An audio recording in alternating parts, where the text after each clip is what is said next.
Väikese Hieronymus Van Akeni ema oli kindel, et temast saab suur kunstnik nagu tema vanaisa, isa ja vennad. Bosch kuulus usulisse vennaskonda nimega Jumalaema vennaskond, mis avaldas tema loomingule suurt mõju.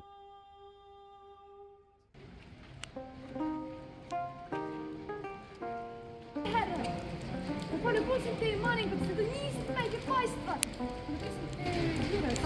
See on niimoodi kassa, Alek van der Mireille. Ma pean kirjutama. Kuradi Bosch, sarene ja lapsi poole. Bosch oli väga salatsev inimene, tema eluloo kohta on teada peaaegu mitte midagi. Ta allkirjastas oma töid vaid harva ja isegi maalide originaalpealkirjad ei ole säilinud.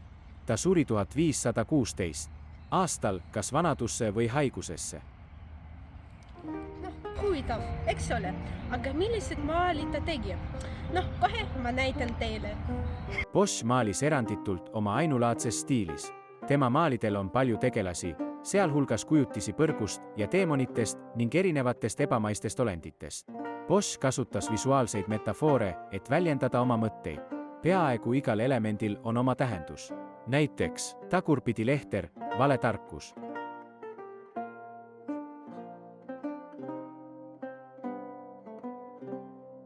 Redel, seksuaalakt, tunnetus alkeemias.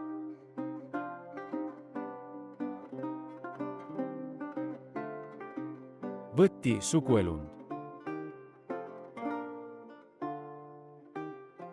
Ära lõigatud jalg, maagia. Nool, kurjus.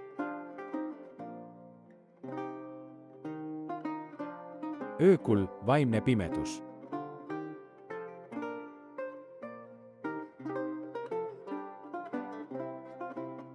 Mustad linnud, patt.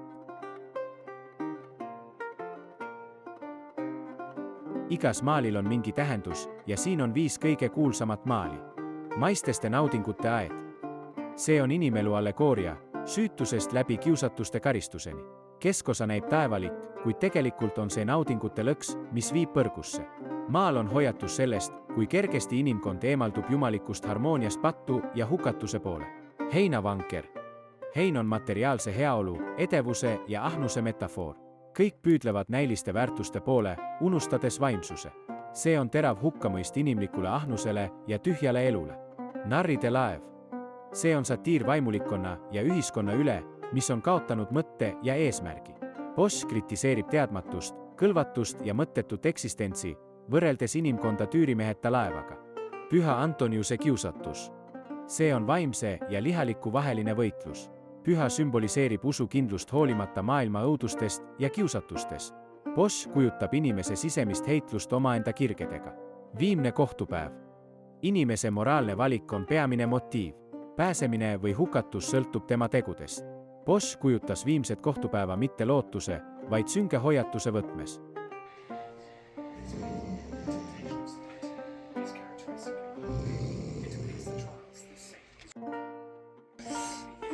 Issand, mida kõik võib ennast näha? Kuidas Bosch küll need teemonid välja mõtles? Jah. Ei, tee nenduse tõunes, vaid... Ei. Ei kuule, tegelikult võttis ta inspiratsiooni bestiaaridest, apokalüpsilisest kirjandusest, ebausust ja isegi alkeemilistest skeemidest. Selge? Bosch peetakse renessansi geeniuseks. Aga miks? Esiteks lõi ta uue kunstiliku keele, justkui helitaks pilgu inimese teadvusse. Oma maalides esitab ta küsimusi inimlooduse kohta.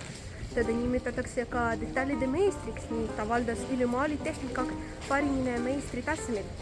Kõigil neil põhjustel peetakse teda Boschit geeniuse renessansi. Kõigil neil põhjustel peetakse teda renessansi geeniuseks. Samuti polnud Boschil analoogia. Tema maalid on ainulaadsed. Aitäh vaatamist lõpp!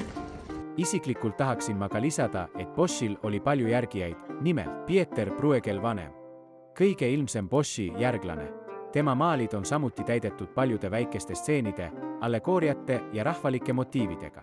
Bruegel päris Boschilt huvi inimlike nõrkuste ja pattude vastu, kuid väljendas seda maalisemal, talupojalikul moel.